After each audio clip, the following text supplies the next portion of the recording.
Alright, quick video on changing a tire valve core. So what actually happened was I have this little tire tackle kit. I plugged the tire on the other side of the car, on the driver's side front, and plugged that. That was fine. I was checking the pressure and all these other ones, and when I checked this one, it's not doing it now. This was the core that was in there, and after I filled it, it was hissing a little bit. And you have this little tool that comes with the kit. I'm just using that to press in here. I put a new core in, and it's good. It's not hissing after I release the valve core. It's real easy to take the old valve core out, which is that, and put a new one in. On this tool, you have this little notch right there. See that notch, and it has a hole in the middle for the pin of the valve core.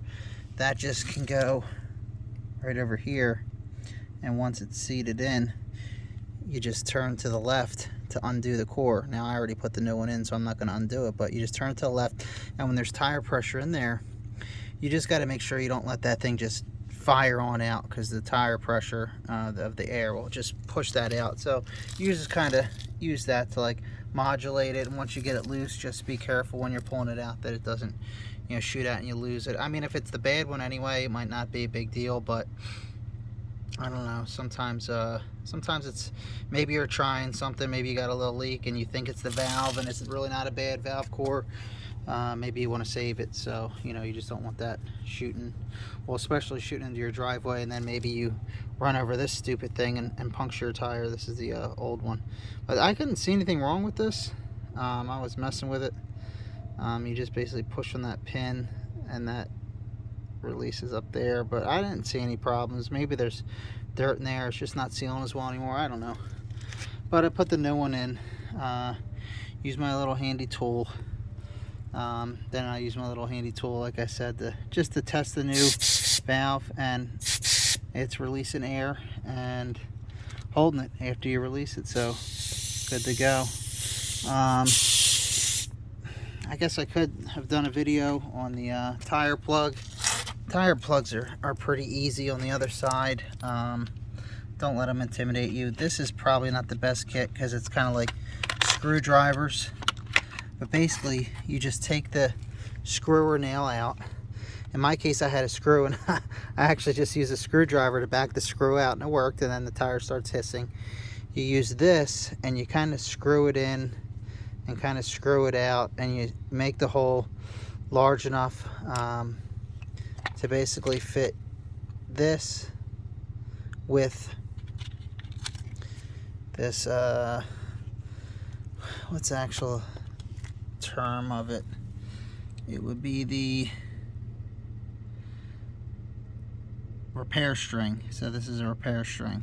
So you got the repair string, you just take it out of this plastic, put it through this like 50-50, like half on each, and you probably have to actually use this, I think it's called a reaming tool, but use it a bunch of times until this tool can go in and out pretty easily, because if it's going through hard, you're gonna have trouble jamming this in.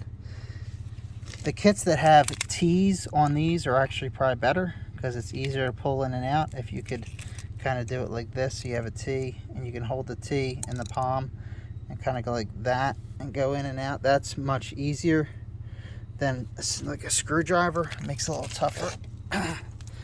So that's that. Then you just actually they actually coat the repair string in rubber cement that comes in here too. Just put some on there, put it in 2/3 of the way in, push it, the string in, and then you just kind of pull out quickly, and it leaves it seated in there. And then you just use like a knife or a razor blade to trim the excess off, and then you're pretty much good to go. They pretty much work every time. I've even done it in the sidewalls. They say you're not supposed to do it when, like, you know, you're here or anywhere like here, but I've done it and it works. Otherwise the tire shops will make you replace the tire, so I figured, well, it's worth a shot. and it's always worked for me. So, you know, I can't exactly recommend it for you because maybe you'll hit a bump or something and it'll release, you know, because it's close to the sidewall, but it's worked for me. So yeah, I think that's about it. You got any questions, let me know in the comments. Like and subscribe. See you, slops.